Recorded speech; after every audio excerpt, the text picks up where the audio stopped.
Hello, everybody, and welcome back to Red Menace. Okay, on today's episode, we are obviously going to be talking about the number one story in the country at the moment, which is the campus uprisings from coast to coast in solidarity with Palestinians. This is broken out over, obviously anybody listening to this is almost certainly aware of what's happening, broken out over the last couple of weeks, starting in Colombia, spreading very quickly. Not only has it spread through campuses throughout the country, it has resonance and has spread in some sense to, universities in Europe, to West Asia. There are signs from, the Yemeni masses holding up signs in solidarity with the students. The Gazan refugees in southern Gaza have put in English, letters of encouragement and appreciation across the sides of their tents. And so it is, a real signal and a real sign of solidarity, showing the absolute best of this godforsaken country, and is a stark contrast to the elites of this country, who are some of the most corrupt, venal, disgusting, criminal people on the planet, and draw a firm line in the sand saying, we are not them. The American people, regular-ass people, are not the elite. We do not agree with them. They do not represent us in any capacity, and these students are being incredibly brave in the process.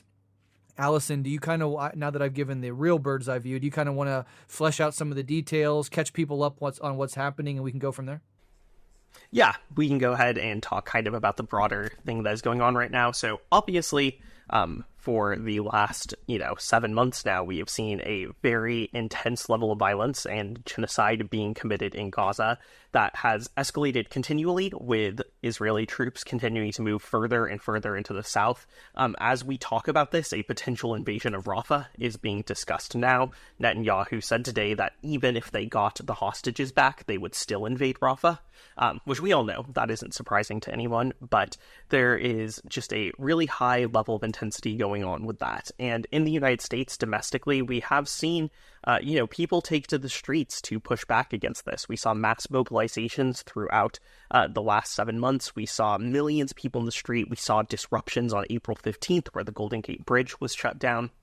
And there really has been kind of a massive shift within the United States, especially among young people who are refusing this genocide. And I've noted this elsewhere, but I really do think that one thing that I've seen over the last 7 months is people saying, okay, we're in the streets. We have these mass protests happening. Disruption is happening. Where does it go? How does that turn into ending the genocide? And I think that's just an extremely fair question to be asking, and I would suggest that we are now seeing the answer to that question, which is that the protests in the streets have turned into encampments on college campuses, which are a particularly strategic place for them to go because colleges are heavily invested in mutual funds and bond packages that profit from genocide and are invested in companies that are both in Israeli settlements and which sell military equipment to Israel. And so divestment has kind of come out as this very concrete demand that could be used in order to push back against the economic financing of the genocide occurring right now. This has echoes of divestment battles that we saw over South Africa, which we've talked previously about with our guerrilla history comrades. And we have seen this really spark up first in a couple of universities, but the one where everything really exploded was at Columbia, where students' encampment faced some serious repression from the police and from admin, and in response, the encampment only grew.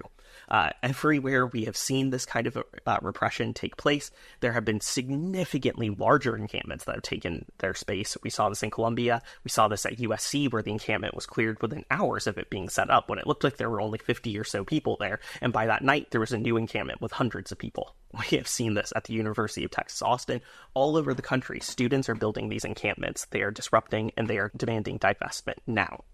I think it's a really interesting moment to watch the level of militancy that we're seeing from students at UT Austin. Yesterday, we saw students drive lines of police off campus chanting in unison, "We're not scared of you," and off our campus, which is an incredible sight to see. And we are seeing students that are organized, that are making clear, actionable, concrete demands on universities that can be used to help isolate Israel on the international stage.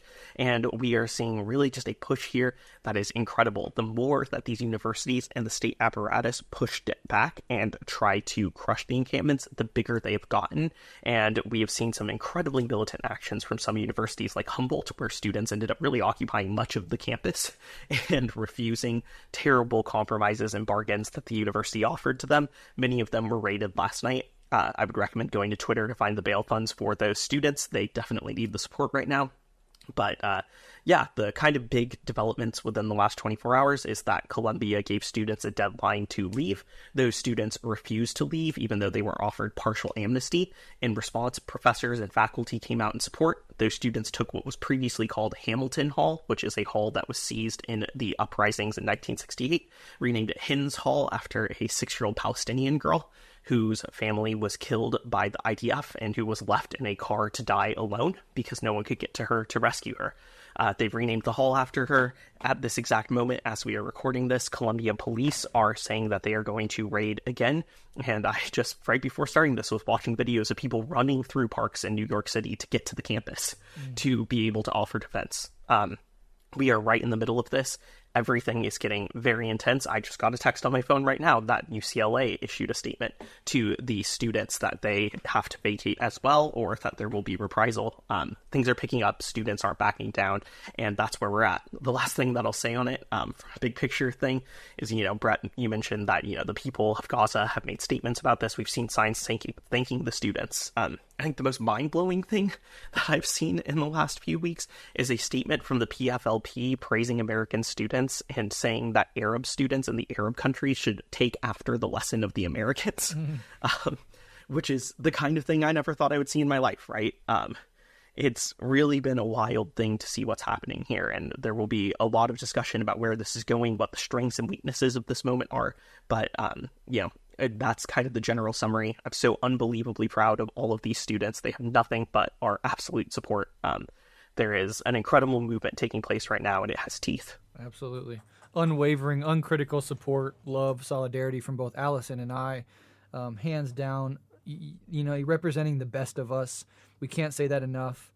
And I just had to point out in the Columbia situation, when they took over the hall and they renamed it after that little girl who was killed, obviously it's devastating to hear stuff like that. It happens every day during these last few months, where children are being obliterated by this disgusting death machine, aided and abetted by the U.S. elite, undergirded by our tax dollars, to slaughter people like this. And as little kids are being killed and murdered in Palestine, the elites in this disgusting country are hand-wringing over the supposed rabid anti-Semitism and quote-unquote violence of these incredibly peaceful student uprisings for humanity. So a little girl having her entire family killed, and Israel, killing her as the rescuers are trying to get to the car. I mean, the details are a little fuzzy, but just straight up murder. People the elites don't even mention that, don't cover it in the news to any extent, but will do 24-hour across your screen coverage of these campus protests, doing everything they can to label them violent, anti-Semitic, even as Jewish people are among the largest constituency involved in these movements. It is absolutely disgusting, and it shows their priorities. One thing I want to say up top, before we get to your experience at your local university and some other deals that have been struck, is that I think what makes moments like this politically interesting and politically essential is that they represent the precise moment when the state crosses over into violence and political repression. It really signals the threshold past which the facade of democracy and constitutional rights and the right to free speech and assembly completely fall away, and the system reveals its true nature, which is fascist. That we've long argued on this show that Trump and the Republican Party are not the singular fount from which fascism shall flow, as the Democrats want us to believe, but that this fascism is already emerging. In some ways, it's always been here, especially for Black and Indigenous peoples and other peoples around the world in the global South. But fascism emerges in its more overt, universal form. It is a bipartisan effort. And that is one of the lessons we absolutely have to internalize in this moment, and to see this moment as really telling, because again, it is this threshold point by which the complete facade falls away. And you are young students in their teens and early 20s, and middle-aged and elderly faculty members are being met with the brutal violence of the state in the form of these fucking pigs in body armors with batons, brutalizing and terrorizing people who are literally exercising their constitutionally protected rights. And so all talk from either party about democracy, about freedom, about how much they love the Constitution, about how amazing it is that we are the freest country because we have these amendments and these constitutional protections for individuals, it's all bullshit. And if you say the wrong things, you take the wrong positions, you move outside the acceptable Overton window, the facade completely falls away. We have to learn that lesson. But back to you, Alyson. You went to your local university. I said on a Patreon episode, I'll say it here as well. I live in Nebraska. It's a red state. We don't at the moment have a campus encampment of any sort locally. If that happens, I'll be the first to bring that to your attention, and I will go down there and support it with every fiber of my fucking being. But you live in a city that does have this situation going off, and you went down and visited and participated and contributed to the movement. Hats off to you, of course. But can you talk a little bit about your experience down, I believe it was at UCLA, what you saw, the vibe of the people there, the goals, the aims? One of the things really quick before I hand it off to you is, and we'll get into this a little bit more when we talk about all these lessons learned, but there are, in contradiction or in contrast to some earlier movements, it's really nice to see a concrete set of demands. And these students are advancing very concrete, very sober-minded, demands, and they're strategically leveraging these points where the universities are directly invested financially in Israeli apartheid, settler colonial, and genocide, and they are doing things in an incredibly a way that we haven't seen, and the lack of that is something that Alyson and I have criticized in spontaneous movements in the past, where you don't have any discipline, you don't have any real demands, right? Occupy is a perfect example of this, and everything kind of falls apart, but it seems that lessons have been learned, and we'll get into that more for sure. But Alyson, your experience at your local campus and some of the deals around the country that have been struck thus far. Yeah, I can talk a little bit about what's going on at UCLA. Broadly in Southern California, we have many encampments now. It's kind of overwhelming how many there are and how many needs there are across all of them. There's an encampment at USC, UCLA, Occidental College, and Cal State LA within Los Angeles itself. Outside of Los Angeles and in the area, Irvine and Riverside have kicked off encampments. There is a wave of encampments that are popping up across Southern California. This weekend, I was lucky enough to get to spend some time at the UCLA encampment. For various reasons, the Shabbat service that I normally attend on Friday night didn't happen, and they were hosting a Kabbalat Shabbat service at the UCLA encampment. So me and my partner and some friends decided to go down and participate in the service and pray, because that's normally what we do on Friday night, and the normal one didn't happen. Getting down there on Friday night, the vibe was very, very, very chill, honestly. Things were very relaxed and calm. There were counter-protesters outside, largely teenagers. They had bullhorns. They were yelling absurd, honestly anti-Semitic things like raise your hand if you got paid by George Soros. So a good example of who the anti-Semites are. But yeah, we had the opportunity to be there and to participate in Kabbalat Shabbat prayers and pray the Mariv service and come together and direct our prayers towards solidarity in that moment. It was really beautiful. During our prayers, the Zionists off campus were trying to drown us out, chanting things off on their megaphones. Again, the same kind of anti-Semitic bullshit. But there was a beautiful sense of community, a beautiful sense of Jewish people coming together and using religion to oppose this genocide that is happening right now, an incredible sense of unity.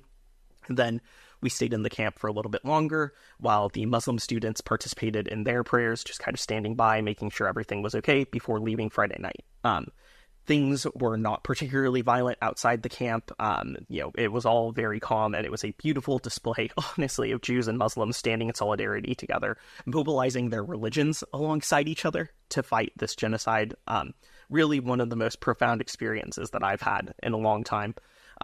So left the encampment after that, ended up coming back on Sunday because on Saturday night it was discovered that a GoFundMe had raised $70,000 to fund a counter-protest that was going to come to campus on Sunday, and a request for people to come to the encampment and defend it went out.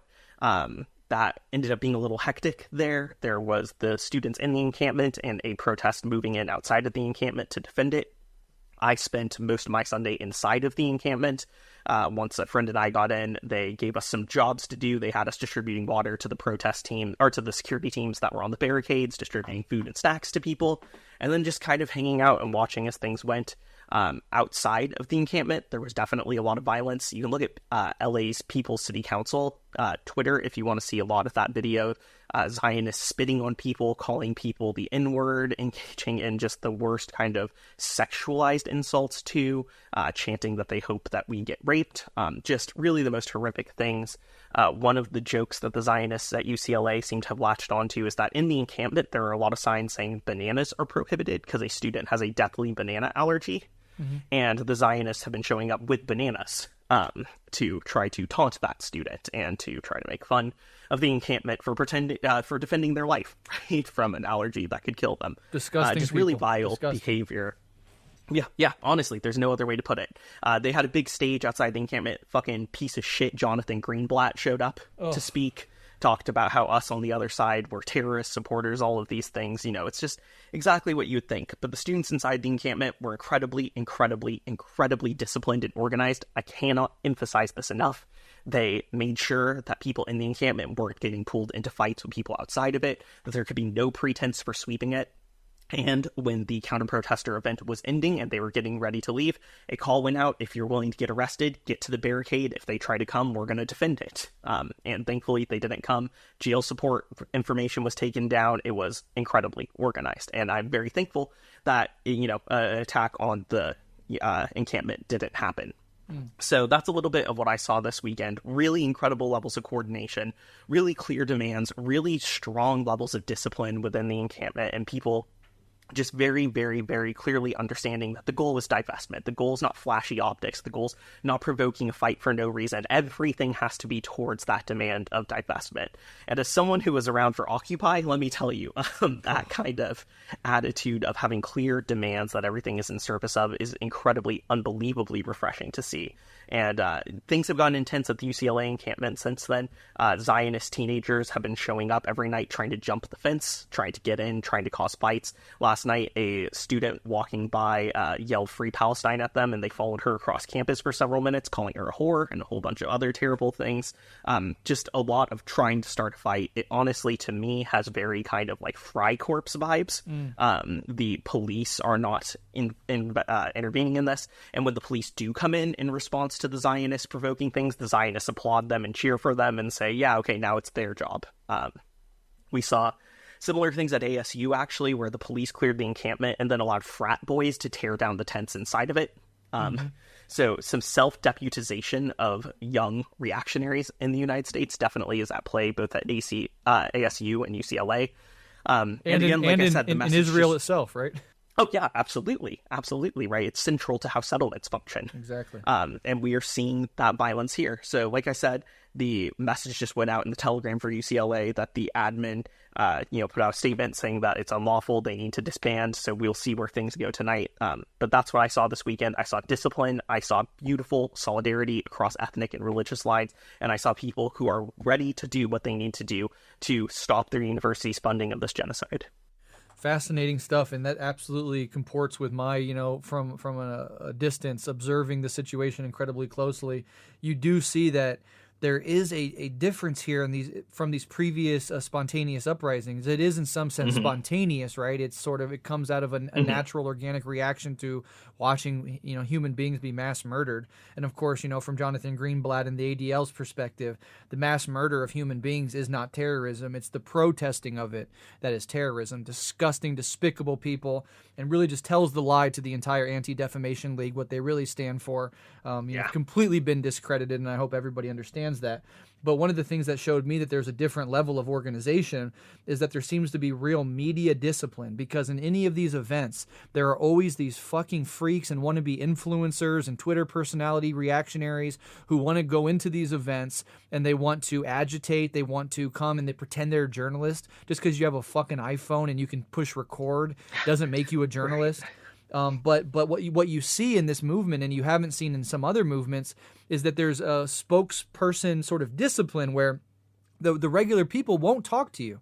And that's huge, because what these fucking assholes rely on is going in there, getting a bunch of randos to start talking, right? You maybe get a 19-year-old kid who's never talked in front of a camera before, maybe has really good opinions and really good values, but can't quite articulate them on the spot. Then you have this shameless person like pushing them and prodding them and trying to get them off their footing. And that leads to just a clip that could then be, edited and then thrown out viral on Twitter. Like, look at these kids don't know shit. That's what they're trying to do. And so to see that be met with complete silence, with an absolutely not, with the fuck off. And then what is that? I saw that one video of this girl that tried to do exactly that. And then she immediately starts playing the victim and starts having these crocodile tears, weeping how she's scared because of these people are lined up and silently just not answering her questions. And it's like, that's the perfect condescension of Zionism. That's the microcosm of Zionism. Yeah. You are the aggressor as you try to pretend to be the victim, which is, incidentally, a hallmark of fascism. All fascists will aggress while they advance the idea that they are actually the true victims. And so I think that's very telling. But yeah, the concrete goals being advanced, the discipline, the designated people for media or not having people speak to them at all, the ability to cooperate and coordinate to address threats, to defend the camp, and to push back against abject police brutality is what we're seeing.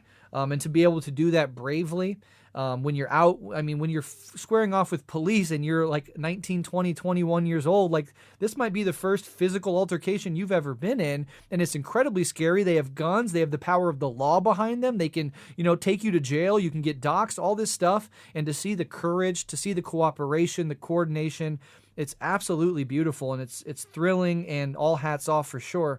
And some of these some universities have taken different tacks, right? You see in UT a disgusting display of violence and an almost gleeful enjoyment of the violence by, Abbott and reactionaries in Texas. In other universities, universities have been slightly better on this issue. Students might have gotten some of their demands met. There's a whole, sort of smorgasbord of reactions by universities. Alyson, have there been a couple deals struck? I think you mentioned Brown and Northwestern. Can you kind of talk about what some of those deals were? Yeah, so currently 2 deals have been struck. I think they are a good chance to talk about where things go from here and some of the dangers that can come here. So probably one thing that I will say is just as we've seen tactical differences among students, we've also seen admin respond tactically differently, right? So at UCLA, police mobilization has been very minimal up until this point. They've been letting the Zionists come in and do the violence, right? On campuses like UT or campuses like Columbia, just constant waves of repression have been coming in, this less hands-off approach.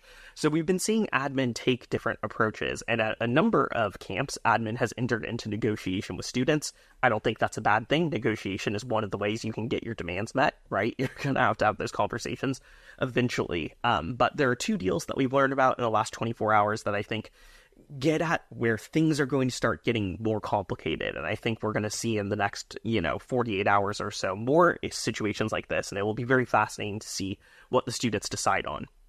So at Brown, an agreement was reached, I believe about an hour ago from the time of recording this, that the students would disband the camp by Thursday. And in October, the university would take a divestment vote. Right off the bat, one big concern about that is October is months and months away, right? And the encampment won't exist to put pressure on the university when that vote gets taken, right? So there have been voiced concerns that I have seen that I think are very reasonable, that while this, could lead to divestment, it also means that if they just vote no, then all the momentum and the leverage that students have built will be gone, right? So there is a potential risk there. The other place that we saw a similar deal get met was Northwestern. At Northwestern, students took some students, there's controversy around this, took an agreement to at least reduce the encampment size, possibly remove the encampment size in exchange for disclosure about university investments and for a place on a non-binding advisory council on investments. As you can see, there are concerns that have been raised there. Actually, among the students on social media, we've seen discussion about whether or not the people who made the deal had the authority to make that deal, right? But both of these deals make concessions from the encampments in exchange for non-binding agreements from the university that may not result in divestment, right? So that is going to be interesting to see. I think universities will offer more deals like that at other places. One of the things that I really tip my hat off to Columbia students is that they've made clear the deals they've been offered and why they've rejected them. And you can see them rejecting similar deals because they're non-binding and they require them to give up their leverage, right? So the Columbia students, I think, are leading the way here. Who knows? I don't want to dismiss what's happening at Northwestern and Brown. Maybe they'll win divestment over the long term, but it definitely feels like a potential pivot point in the movement where universities are saying, okay, we'll let off the police, we'll let off the repression, you get to be advisors on investment, right? And that may not necessarily be enough to stop divestment. It certainly won't do anything about divestment before the impending invasion of Rafah that we are seeing now, which is why we're seeing calls from PYM at Columbia saying now is the time not to de-escalate in negotiations, but to escalate on the eve of a Rafah invasion. Absolutely. And so there's, this is, I think, how these movements go, right? When you have these mass political movements, different lines that are willing to take different compromises develop, and we are seeing that now, and we will see how it plays out. Obviously, I'm just some fucking dumb old head at this point who's been around for some protests and done a lot of this in my time. I would urge students not to take those kind of deals that are non-binding and to continue to fight it out, but it's those students whose bodies are on the line right now who are engaged in potential serious consequences for this, so I understand, and I'm going to try to continue to stand in solidarity with them, but I definitely think there's, some kind of counterinsurgency move coming from admin now that could be a bigger threat to this than police repression, because so far the police repression has only made the movement bigger. Yeah, the age thing is, just as a total aside, it is very interesting, and it's actually kind of inspiring now that, you and I, and I'm in my mid-30s, we're aging into our 30s, and then we look back and people that were like literally toddlers when you and I started reading books about imperialism are now, going to war with the cops over Palestinians, something unthinkable 15 years ago. And that's one of the things I kind of wanted to say is about the lessons learned from previous movements. But before we get there, I just want one clarifying question. What is the relationship, and I know this probably differs from university to university, but in your experience and based on what you saw in California, what's the relationship between the student and faculty on campus and off-campus pro-Palestinian movements? Yeah, so I can only really kind of speak to what I saw at UCLA. So at UCLA, there's definitely been a welcoming of off-campus people. When, two very different experiences, actually. When we came on Friday night for Kabbalah Shabbat service, we also brought supplies that they needed. So there was a check-in process where it's like, okay, you're not a student, here's some community guidelines. They kind of talk you through it, and then they let you in, right? So they're vetting, which I think is important, but, very open to non-students coming in. There were definitely other non-students there to participate in prayers, to participate in reading groups going on. That openness to non-students was awesome to see. Sunday, I think correctly, the situation was very different. The camp was put under a lockdown at 8 a.m. with no one who had not been in the camp allowed in yet, which makes sense going into this situation where things are more intense and the defense of the camp is needed on the outside. Being very selective about who you let into the camp seems smart to me. When I got to the camp on Sunday, I had to call a student to vouch for me to let me in. And had a brief vetting process in order to be able to access the camp. I think that was awesome, disciplined, strategically very smart. But even with that kind of vetting to access the camp, there was nothing but goodwill and appreciation for the non-students who had come in and were getting beat up by Zionists on the other side of those barricades, right? There had been nothing but a positive relationship between those two groups. And closing off the camp to non-students and outsiders who hadn't been vetted or vouched for, I think was just a strategic defensive position, which makes sense in that kind of moment of crisis. Since then, people have been allowed back in. There's been calls for more people to come. This isn't true across all campuses, but I definitely think the ones where we've seen the most radical organizing have had a very positive relationship to non-students and encouraging the community more broadly to come in. Fascinating. Yeah, I love that whenever it can happen, that unity and that, it's not just confined to the campus, which is sometimes a criticism lobbed at Right. various forms of student activism, is like there's no broader connections to the community around you. And I think this is that issue is sort of being transcended in this uprising. One of the things I wanted to talk about is, of course, the lessons learned. And I wrote this thing on Rev Left's Instagram, and I'll just read it because obviously when I write something, it's a little bit more articulate than me speaking extemporaneously.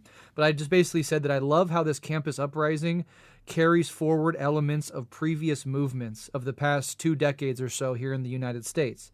From the Occupy strategy of camping out on strategic plots of land in tents and refusing to leave, to the 2020 George Floyd uprisings, militant and brave confrontations with the forces of state repression, to the anti-colonial solidarity fostered and advanced by movements like Standing Rock. We can also see the lessons of the war on terror being learned, as well as previous anti-war movements like the one against the Vietnam War 50 years ago. I mean, them, as a side note, them taking over the same hall that during the anti-Vietnam protest that Columbia students took over is a beautiful homage to those who came before them. And all of this is bolstered by a total rejection among young people broadly, even those outside of the movement proper, of corporate media, and a complete ability to see through in a way that was not true in the early 2000s in the wake of the 9/11 and the war on terror, to see through the creation of false narratives. And I think a lot of that is due to, independent media that has arisen in the years prior. The Gen Z is not getting their news from CNN and the New York Times. For better or worse, they're getting it from people like Alyson and I and millions of others. But it's beautiful because it allows them to not be kowtowed by this attempt that has worked previously, which is lob accusations of anti-Semitism, demonize them as violent, thereby justifying state repression. And the only thing that most Americans outside the campuses get is the corporate media narrative. And if you're under 40, you are not imbibing that nonsense. And with each movement, with each struggle, and I think you're going to speak about, how the acceleration of the broader crisis makes these movements much more rapid in succession. So you don't have to go back 30 years to try to learn from the last time this happened. You go back to 2020 or to 2011 or to 2015, and you can pull lessons. And you were probably alive at that point, and you learned about those things, etc. And the masses and the youth are learning new tactics. They're getting politically educated. They're gaining inspiration and determination. Everything is connected, and the movement toward liberation grows bigger and more mature with every step. But that connection between previous instantiations of uprisings and learning those lessons instead of simply recreating the failures, something you and I have sort of pulled our hair out on this podcast for many years talking about. It's an absolutely beautiful thing to see. Is it perfect? Of course not. Nothing is. But it is really an advancement. And it is wonderful to see that level of organization, that level of discipline. And it's a beautiful thing. And those things are absolutely necessary tools in the toolbox for all further struggles, which are coming down the pike at faster and faster rates. What are your thoughts on all of that? Yeah, no, I mean, I think the carrying on of lessons from previous uprisings is so blatantly clear here. Let me try to paint a picture for you, I think, of kind of how I'm tracing some of these developments. I cut my teeth on Occupy Wall Street, right? I think a lot of people our age did. Same. And one of kind of the big things with Occupy was this huge aversion to making demands, right? Occupy was weirdly opposed to having a concrete set of demands. There was a lot of resistance to it. This kind of anarchisty idea of it. It's hard to say exactly where it came from, but I think one of the major failures of Occupy is that as long as it lasted, no clear demands were made that could have actually built power, right? And when Occupy was eventually shut down and destroyed by the police, all that momentum just kind of faded away because of that. And I think that people our generation, I like to think, learned some lessons from that. But to connect this to another set of uprisings, I kind of see the next step of maturation that happened within the United States as the George Floyd uprisings, right? There were obviously uprisings that came before. There were Black Lives Matter uprisings that came before. There were all the anti-fascist fights that happened after Trump's election. But what was really interesting with the George Floyd uprisings was, like Occupy, they had this kind of national scale to them very clearly, right? It wasn't just anti-fascist brawling in Charlottesville and Portland. It was everywhere. And the size of those uprisings, I think, was really impressive to see. And one of the things that I think people did start to realize as that summer dragged on was we need to go from just being in the streets to making demands, right? To having something. And first, that demand looked kind of like abolition of the police, which then got watered down into defunding the police. And then through, I would say, strategic Democratic counterinsurgency, Democratic Party counterinsurgency, got watered down into kind of defunding some departments, which mostly have been refunded since, right? And, you know, in a lot of ways, I think that represented a clear development in the movement in the United States beyond Occupy, because demands were starting to solidify, but they went into electoral and reformist directions, which isn't to say there's no room for electoralism ever, but in this particular context, it certainly was co-opted by counterinsurgency strategies and really took away these demands to abolish police departments into very minor reforms, right? But what's interesting, and one of the things that I've thought about a lot, is that a lot of the seniors at these encampments right now participated in the George Floyd uprisings, right? A lot of them were involved in the summer of 2020. I know people who were involved in those uprisings and are now involved in these encampments. And you can see something really fascinating happening, I think, which is similar to the uprisings of 2020. We saw this massive move to the streets, huge marches in Los Angeles and San Francisco, in New York. And people rightfully asked sort of, well, how are these marches going to turn into something more? And instead of turning to trying to get people elected, trying to work with Democrats to get their demands met, the students actually made solid demands, i.e. divestment, and pushed for them in an escalatory rather than a de-escalatory manner, right? Through actual disruption of universities and life happening within the United States. And to me, that seems like the next progression that we are seeing beyond the George Floyd uprisings, where if the George Floyd uprisings saw the masses begin to understand how to make their demands, what we're seeing now is the masses understand not only how to make demands, but try to make them in a way that is not as easily co-optable, right? And that keeps a presence in the street, keeps a presence disrupting, and moves forward. So I think, you know, we are really seeing this, and one of the things that I think is important to think about is that from a Marxist perspective, capitalism is constantly moving into a state of crises. And as contradictions develop and worsen within capitalism, the interval of those crises gets smaller and smaller, right?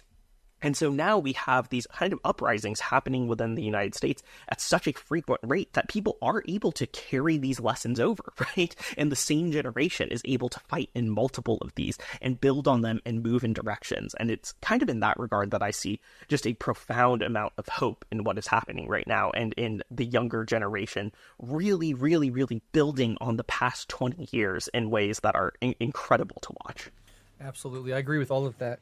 And yeah, the U.S. is, and I've said this many times, and I'm actually going to do a series where over the next several months, this is a monologue style series on Rev Left, where I write out and lay out the crisis that the U.S. is in right now and where it may lead, you know, possible trajectories from here, et cetera, in the lead up to this election, which is an election of crises, right? And we'll get to that in a second. But they're facing a geopolitical, and you know, suffice it to say for now, this is simplified terms, a geopolitical and imperial crisis. The post-war U.S. hegemonic global order is coming to an end.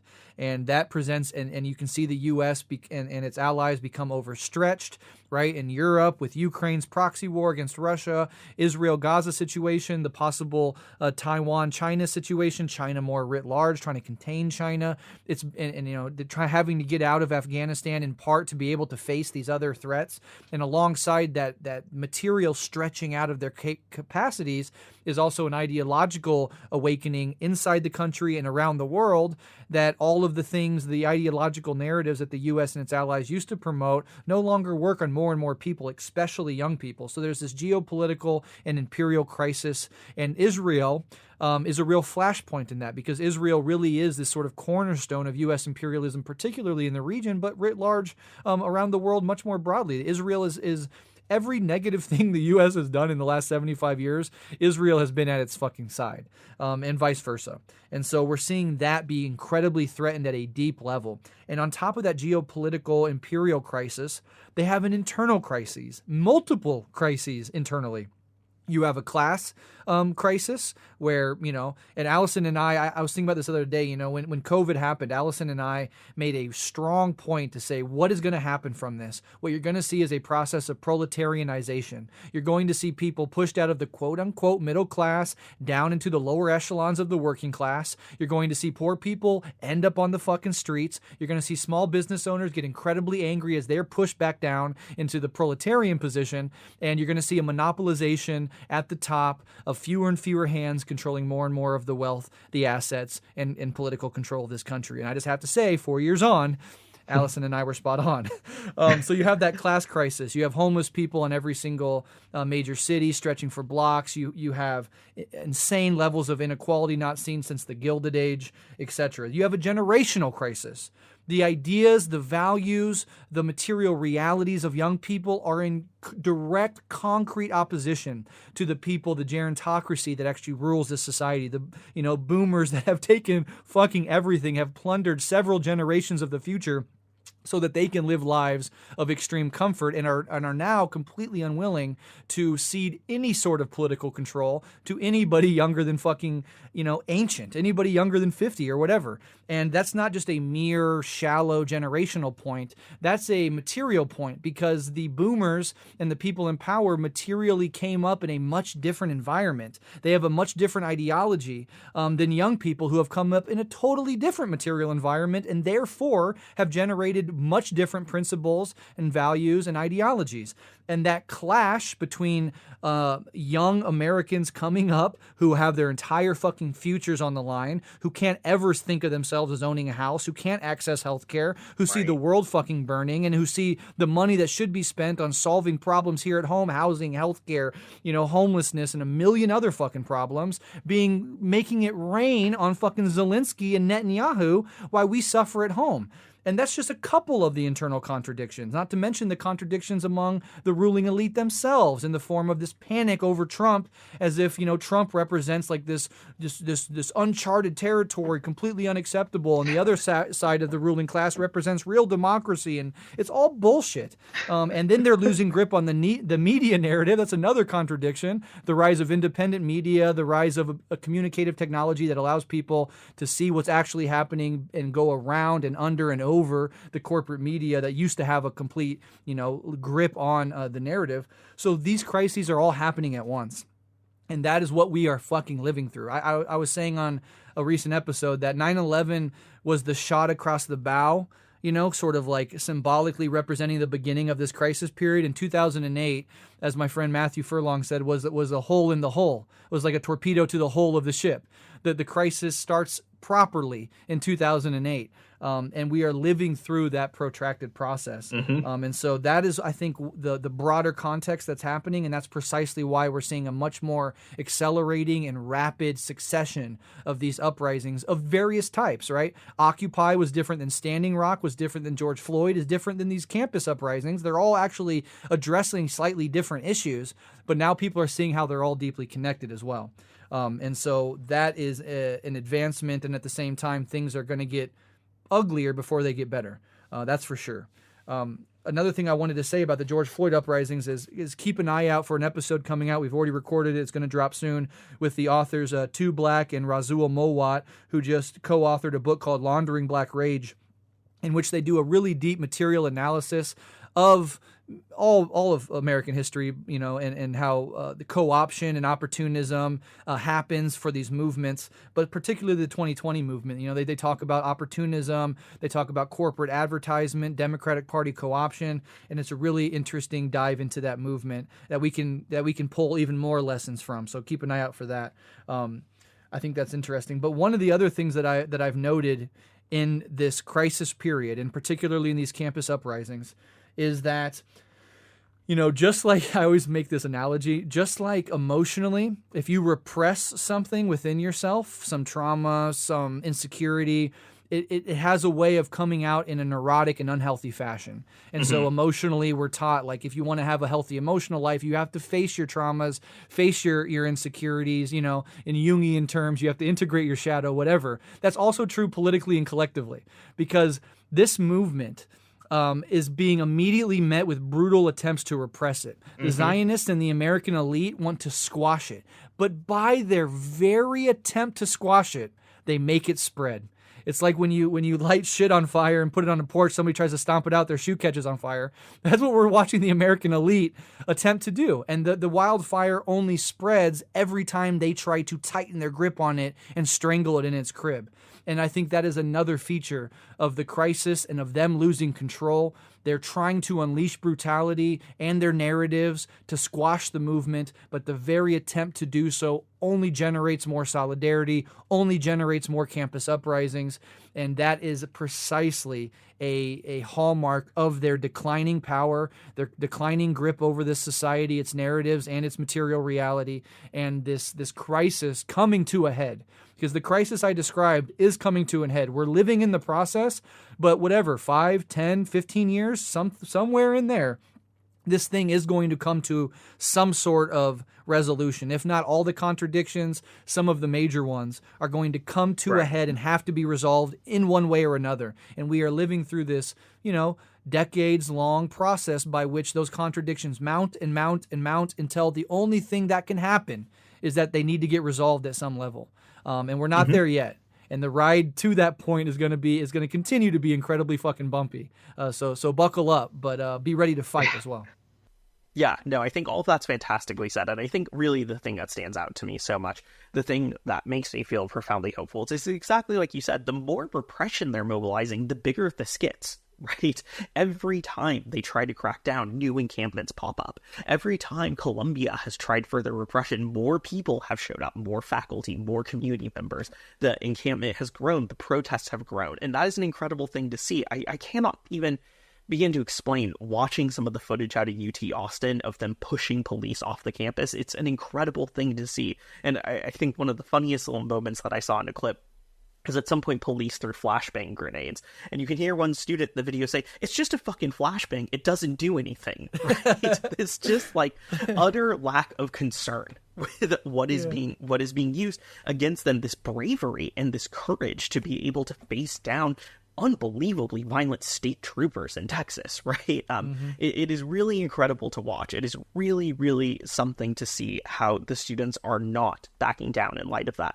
And I think given that reality, that is all the more reason that we need to be as careful as we can about co-option and counterinsurgency, right? That, I think, is the bigger threat than force here, because the students have demonstrated that they are willing to face the force, and they're willing to fight through it, and they're willing to continue to grow in the face of it. And so we have to be extremely, extremely on guard against more subtle ways of resolving this by giving symbolic victories, by giving non-binding victories in ways that can demobilize students, because I think the students are not particularly scared of the cops at this point. That isn't going to put an end to this, but those kind of demobilizing tactics are a bigger threat. So I do think that needs to be on the forefront of everyone's mind as we move forward in this moment. Totally agree. Co-option is a huge threat. It's happened every single time. So, what are the bulwarks against co-option? High levels of organization, concrete demands that are made incredibly clear, and basic discipline in approach, in strategy, cooperation, etc. Those are the ways that you protect yourself against these various forms of co-optation, and to just not allow, for example, any element of the Democratic Party apparatus to try to sympathize with you. Now it gets a little interesting, and I'm actually really interested in your thoughts on this, Alyson. There's a figure like Ilhan Omar, whose daughter is participating in these movements on the ground, and who obviously comes, from that part of the world and has deep sympathies with that part of the world, and always has been pretty good on this issue, for sure. And then there's a figure like AOC, who I have called, and many people have called, the millennial Nancy Pelosi, who is, I think, in some qualitative way, even different than an Ilhan Omar. So with those figures in particular in mind, and with the notion that the whole Democratic Party and Joe Biden is not going to try to take the side of the students, right? They're the ones smearing them, but there's going to be these outreaches, these elements, these ostensibly progressive elements of the Democratic Party apparatus who will be sent in. And it's not even like a conspiratorial thing where Biden and Obama are sitting around and like send AOC in, right? But it's just a natural sort of way that these processes work, sort of above and beyond the direct conscious control of any single individual. How do you think about co-optation in that regard? Do you see a qualitative difference between an Ilhan Omar and an AOC? And what do you think should be the approach that students take when an AOC type figure comes onto their campus to ostensibly show solidarity, even after she's endorsed Joe Biden and taken a picture with him, etc.? Like, what are your thoughts on that? Because I've seen good faith people kind of wrestle with this a little bit, and so I'm curious as to your thoughts, if you have any. Yeah, I do think there's a pretty qualitative difference between the two of them as politicians. AOC, I think, is a much more brazen opportunist in many ways, which I think is what you're getting at. I think in both cases, though, regardless of how, there is that difference, I do just think distance from the Democratic Party is central right now, even if it's coming from someone within the Democratic Party who is more of a dissenting voice, right, and who is more of a radical and better on this position, because just proximity to that party and to its apparatus allows them to get their tendrils in a lot of different ways. Ultimately, students are going to do what they're going to do. The fact that it does seem like there's been much more pushback to AOC is not surprising to me. I think that makes sense. I think if someone at AOC shows up at your campus for a photo op, you tell them you can do that right outside the gates of it, right? Mm-hmm. You don't have to like drive them off, but certainly not let them in, not let them get that moment, not let them build off of what you're doing in that co-optive manner. But I also understand it's tough, right? And even with organization, there's going to be disagreements within the encampments when someone like that shows up. It's probably a reason that having these conversations ahead of time and developing a political line on relation to Democratic politicians is necessary, so that in the chaos of it, you're not just, getting caught off guard with no idea what to do. But in my mind, I think as much distance from the Democratic Party as possible is really necessary, regardless of who within the Democrats we're talking about. Because we've just never seen an instance of co-optation where that proximity to the party wasn't central to that co-optation. And so I would think that it's necessary to take a very cautious approach. Yes. And there's a general suspicion of AOC, and when people are reflecting on it, that I think does signify a certain sort of advancement, where in previous iterations, it would be seen sort of as a wholly good thing if, during Occupy, any sort of politician came out and like was trying to lend their credibility, quote unquote, and their power to this movement, it would be seen as a good thing. But I think the youth are sort of catching up on the mechanisms of co-option and being much more suspicious, even if they're nice. Like, you're not supposed to, I don't want anybody to assault AOC or anything, Right. Now if, what's that motherfucker's name? Tom Cotton comes on your motherfucking campus, Sure. Assault that motherfucker, in Minecraft. I'm sorry, that was a joke. But, there are, but whatever. The advancement lies in a generalized suspicion, which is a sort of progress from previous iterations. But the thing that I think makes it a little bit different is that there is this AOC photo op thing, whereas I don't know if Ilhan Omar has done this, but my sense of it is that Ilhan Omar is sort of like sitting back, praising the students, arguing for Gaza, but not telling. Maybe she is, and I don't follow her that closely, But I don't get the sense that she's telling us to vote for Biden, or that she's trying to go out there and get a photo op opportunity. And I think that there's a difference there. Like, can you just support us without needing to show up? Can you support us without trying to tell us that we should ultimately vote for Biden, even though you understand how difficult it may be? Right. Can you just sit back and just be like, they're right, 100%, good for them, keep fighting, without making it about you? That would signal to me that at least there's on a Ilhan Omar's perspective, there's not an attempt to co-op or to center herself, right, but just a general sense of support. And I don't know everything, so maybe she has done some of those things that I've criticized, but that's the qualitative difference I've seen between those two for sure. Totally, yeah, and it does feel like there's a difference. The only thing I've really seen is footage of her talking about the encampment that Jonathan Greenblatt retweeted to try to paint her as an anti-Semite, right? So it very much feels different than what we saw with AOC.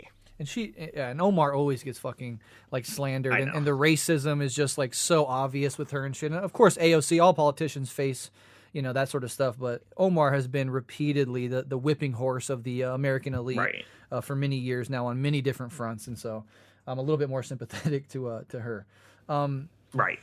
So let's see. Do you have anything else that you wanted to talk about? I might have a couple things to say if you don't, but On my end, I think I've pretty much said what I need to say. At the end of the day, I'm just inspired. I feel really hopeful. Things are intense right now. The younger generation is really involved in some really wild stuff. I think, the violence that we saw, that I witnessed at UCLA was scary to see, but the bravery in response to it has been really, really incredible. I don't really have much else besides just so much solidarity for these students who are out there. Absolutely. That goes without question. We love and salute all of you, hands down. I have two more quick points I just want to make. One is just sort of interesting, and one I think is a bit more substantial. The just merely interesting point is the parallels to 1968. I was looking this up, and I saw somebody do some things online about it, and I kind of put some pieces together. And it's kind of interesting. In 1968, you had Colombian students holding the dean hostage, taking over the campus, and anti-war protest against Vietnam. You had RFK Jr.'s dad, RFK Sr., running for president. So you had a Kennedy running for president. He obviously got assassinated. The youth turning against the Democratic Party and creating and exacerbating huge splits within the party. The DNC was in Chicago, and I think it's also going to be in Chicago this year, which I'm not 100% sure on that, but I'm pretty sure the DNC is also going to be held in Chicago. Yeah, okay. And that was the famous situation where you had massive anti-Vietnam protests in the streets, police, when they used to wear blue helmets and blue shirts, beating college kids and young anti-war protesters, etc., ultimately leading to the victory of a Nixon who was running on a law and order campaign. But there's just some interesting parallels there, but not to make too much of it. But the thing I think is different between the 60s and 70s and the 90s and early 2000s and leading up to Occupy is that the 60s and 70s still had deep Marxist, Leninist, and Maoist influences. The Students for a Democratic Society, there, of course, anarchists were present as well. The Black Panther Party, you had a lot of Marxist influence in the 60s and 70s, and this is, of course, during the time globally where you have these decolonization movements around the world, many of them using Marxism to advance national liberation, and so that was in the left milieu in a way that got jettisoned after the Reagan era. So after the 70s into the 80s, then you have Reagan, a lot of the hippies turned into yuppies. You had the embrace of third way conservative politics by the Clinton administration, solidifying a bipartisan consensus around Reaganism. And those were dark times for the left. But what was emerging in the late 90s with the WTO protests in Seattle in 1999, with the animal liberation movements of the 90s as well, is a much more anarchist-inflected left-wing movement that manifested itself with a sort of suspicion of leaders, of discipline, of the party apparatus, of demands. And I think that being the dominant left-wing strain in American politics led to the horizontalism and spontaneity and suspicion of leadership that manifested itself in Occupy. Now, and at Adbusters is a sort of pseudo-anarchist outlet at the time as well, which really spurred on Occupy. And of course, I'm not shitting on anarchists. They're good comrades. I'm sure there are anarchists in these student uprising protests. There were anarchists back in the 60s and 70s putting in work. So I'm not hating. It's just that certain ideas are dominant at certain times and others aren't. And what I think I see coming back into the equation on the American left is a sort of, Marxist infused, hey, discipline's important. Hey, demands are really important. Leaders are important. Organization is a fucking essential if you want to get anything done. And so, they're not obviously calling themselves Marxist. They're not calling themselves anarchist. They're just a bunch of people who are disgusted by the genocidal mass murder campaign of Palestinians and are acting because they have beating hearts and functioning brains, unlike the elite in this fucking country. So I'm not shitting on anybody. I'm just trying to give an explanatory reason why things might have been a little different in the 60s and 70s compared to the early aughts and early 2010s, and how things are kind of shifting in a better direction now. Which I just think is interesting, as well as those 1968 comparisons. We'll see how the DNC plays out.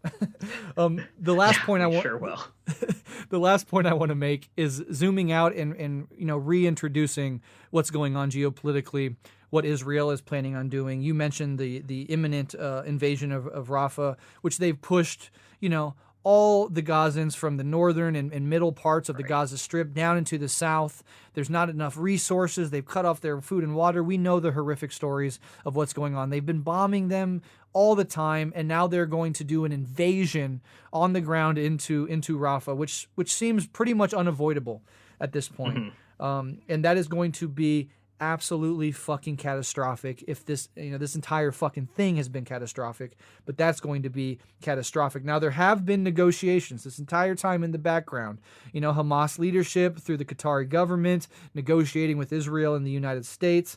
And the current negotiations, which the U.S. press secretary, the mouthpiece for the White House, has portrayed as a generous offer from Israel. Like, oh my God, Hamas is not taking this offer that Israel is so nice in offering. Israel wants its hostages back because Israel, Netanyahu in particular, desperately wants to quell internal divisions happening within Israel right now, specifically around hostages and families being like, seeing very clearly the IDF kills their own hostages. They don't give a fuck about their hostages.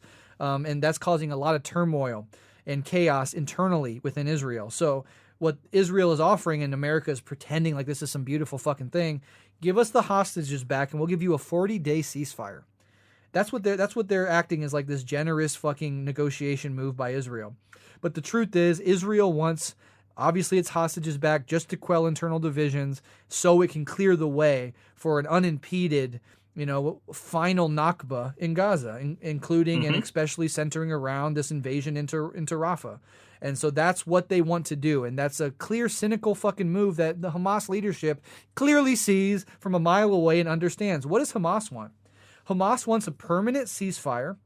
They want to allow Gazans to return to the north, right? So after you fucking devastated the north of Gaza, pushed everybody to the south, turned all of that into rubble, we want you to guarantee that you're not going to just now take over the north and the middle of the Gaza Strip, causing more mass misery, pushing people into the Sinai Desert, whatever your goals are at that point. So they want a permanent ceasefire, and they want to allow Gazans to return to the north. And Hamas has said, we will put down our arms in exchange for a Palestinian state with 1967 borders. So they're willing to cease hostilities completely, release the hostages, and do a permanent ceasefire, end the conflict, if you will just give us the two-state solution, right? Which is already a compromise for the Palestinians. They don't have to do that. They're being nice about it, for the 1967 borders. We'll take that. And of course, Netanyahu and Israel has made it incredibly clear they are not interested at all. Of course. In a two-state solution whatsoever. So once again, Israel is being this belligerent, disgusting, aggressive, mass-murdering, genocidal, freak, fuck, fascist, entity that it is. The U.S. is providing ideological cover for it at every step of the way, including trying to gum up the works with new movements by the International Criminal Court, the ICC, to try and arrest some of these fucking Israeli leadership criminals. So the U.S. is playing bodyguard, basically, in every sense, ideological and materially, to Israel so it can continue its mass genocide, its mass murder campaign of innocent human beings. And the fact that they're presenting a 40-day ceasefire in exchange for hostages being released as generous and as Hamas being, unreasonably recalcitrant is, I think, the disgusting hypocrisy and depravity of the United States. And that's exactly what the students are responding to. This is their tax dollars, their universities, their tuition, which bridles them with decades of debt that they're going to have to pay the rest of their life, is going into materially investing in, funding, arming, and allowing for, aiding and abetting in every sense of the term, the continued genocidal mass murder campaign of Palestinians. And they're saying, here's a leverage point. Our universities are materially involved in this process, and we are taking a stand at the precise point that we can at our own universities, and we are disrupting the status quo until you stop this shit, stop the murder, end the fucking war, give the Palestinians their state. And, that's what's really happening here. And so they are brave. They are correct. They are on the right side of history for whatever that's worth in the present. And they have nothing but our full, uncritical love and support and solidarity from our end. As, speaking for myself, Hamas and the PFLP and the DFLP and Hezbollah and the Yemenis have At this point, fuck it. Uncritical support. I'm not doing critical support anymore. They are on the right, and they have every right to be doing what they're fucking doing. And the humanity and the connection of, like, you know, Yemenis holding up signs with pictures of students being arrested, you know, and showing solidarity, and Gazans scribbling on the side of their refugee tents, thank you. You know, God, man, it brings tears to my fucking eyes. And if you have a heart in this world, if you have a functioning heart, how could it not bring tears to yours? So love and solidarity to the Palestinian people, to everybody around the world fighting for the Palestinian cause, everybody taking any sort of action to advance the humanity and freedom and dignity of the Palestinian people, and particularly the students in the U.S. who are representing, as I said earlier, the absolute best that this society has to offer. Yeah. I'll just close out on my end by saying this. I want to, just directly say to the students that are out there, we'll be hopefully releasing this in the morning. I think these encampments will still be out there. If anyone listens to this and is in the encampments and is facing the tough decisions that are being faced, I think I just really, really want to say that you should know deep down inside of you that you are taking actions right now and making decisions that you are going to be proud of for the rest of your life. And that history is going to vindicate you. And 50 years from now, everyone is going to fucking pretend like they did what you are doing right now. Yes. Everyone is going to pretend like they said something during this genocide, like they were brave. But you know that you were there and you were actually putting your body on the line to do something about it. And so you might be feeling scared of what's happening right now. It looks like Eric Adams is starting to make statements about needing to clear Colombia. Things are picking up. And if you are out there fighting, you are taking actions that for the rest of your life will be a badge of honor and courage, and that people around the world are going to remember. So stay brave, stay strong, don't compromise. You really, really, really will be vindicated by history. Amen. From the river to the sea, Palestine will be free. From the river to the sea, free, free, free, free. From the river to the sea, Palestine will be free. From the river to the sea, free, free, free. How can I start? Can't get the image out of my heart. When we've seen the bodies found in a mountain of parts. Netanyahu told you just another child of the dark. Clear it's gonna take much more than thousands to march. More than a speech, more than a poem, more than a track of music. Gonna take more than a sit down with Bassem Youssef. Even bringing back ambassadors is an act that's useless. Long as you pump oil for Apaches and the tanks they using. Freedom just beyond reach for people you cannot see. He's wheezing and cannot breathe and screaming through the concrete, looking for his 4 children. The bombs leave structures that I wouldn't want to call buildings. My fingers pointed at this government, you all killed them. Tell me that you wouldn't take up arms if those were your children. Let me make the factor clear. If bombs were manufactured here and they want the land as theirs because of natural gas in there, feel death in the atmosphere while we hapless stand and stare. And a little boy begs for his brother's strand of hair. Truth is I don't know how anyone can live after digging for their dead kids buried under bricks. Israel is a terror state, terrorists that terrorize. I testify my television televised, I'm telling lies. This is not a war, it is systematic genocide. But whatever they try, Palestine will never die.